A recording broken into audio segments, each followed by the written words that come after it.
ఎలాగ దేవునికి స్తుతిని చెల్లించాలో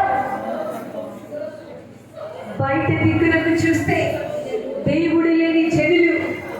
దేవుణ్ణి ఆరాధించవలసిన సమయంలో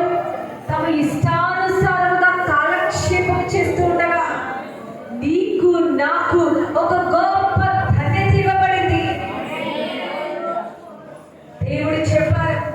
6 దినములు కష్టపడి నీ పనంతా చేసుకో, 7వ దినము ఆ దినమున నీవు ఏ